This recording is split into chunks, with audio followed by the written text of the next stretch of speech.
तो वहीं ओपीएस की मांग को लेकर कर्मचारी नेताओं के प्रतिनिधि मंडल और सरकार के बीच बैठक के बाद पेंशन बहाली संघर्ष समिति के अध्यक्ष विजेंद्र धारीवाल से खास बातचीत की चंडीगढ़ से हमारे वरिष्ठ सहयोगी पवन सिमर ने। पुरानी पेंशन बहाल करने की मांग को लेकर जो कमेटी गठित हुई थी, उस कमेटी की आज हरियाणा सरकार के साथ बातचीत हुई है। इस वक्त हम चंडीगढ़ स्थित हरियाणा सचिवालय में मौजूद हैं, जहां पर जो संघर्ष समिति है पेंशन बहाली को लेकर, उसके तमाम प्रतिनिधि हमारे साथ बातचीत करेंगे। आज आपकी सरकार के साथ बातचीत थी, काफी देर ये बातचीत चली है, क्या कोई निष्कर्ष निकला है? देखिए, अभी फिलहाल ऐसा कोई निष्कर्ष नहीं निकला। हमने अपने आंकड़े हम पहले भी रख चुके हैं, लेकिन पिछली मीटिंग में ये कहा गया था कि जो सभी अधिकारी अपने आंकड़े लेकर आएंगे, लेकिन अभी भी उन्होंने केवल हमारे ही आंकड़ों के ऊपर चर्चा हुई। हमने क्लियरली सारी चीज़ें रख दी कि एनपीएस में हमारा क्या नुकसान है और पुरानी पेंशन में हमारे क्या बेनिफिट्स हैं। बेनिफिट्स सरकार को पता है। दूसरी बात, एनपीएस केवल एक इन्वेस्टमेंट प्लान है हमारे पैसे का, उसको आप पेंशन से तो रिलेट कर ही नहीं सकते, क्योंकि इस इन्वेस्टमेंट प्लान के बाद जब 60 साल के बाद पॉलिसी मैच्योर हो जाती है, उसके बाद हमारे 40% पैसे को दोबारा से फिर पेंशन पॉलिसी में लगा दिया जाता है और उसको ब्याज मात्र की पेंशन दी जाती है। और जो नामात्र बने सी और डी ग्रुप के जो हमारे एम्प्लॉई है, उनकी तो 200, 400, 500 रुपये पेंशन बन रही है।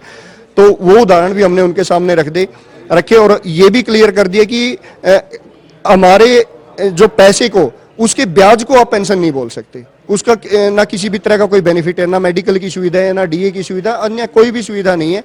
तो हमें केवल और केवल पुरानी पेंशन चाहिए।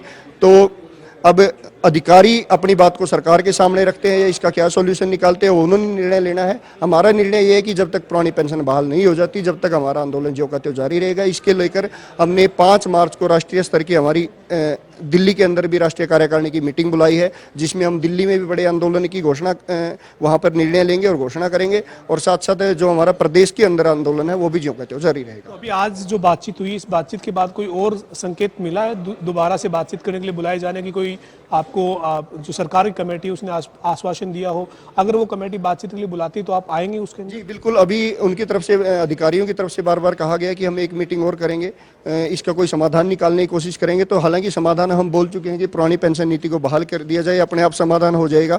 अगर नहीं करते, अगली मीटिंग जब भी होगी और वो किस निर्णय की तरफ जाएगी, तो उसी हम अपनी टीम से चर्चा करते हुए आगे निर्णय ले लेंगे।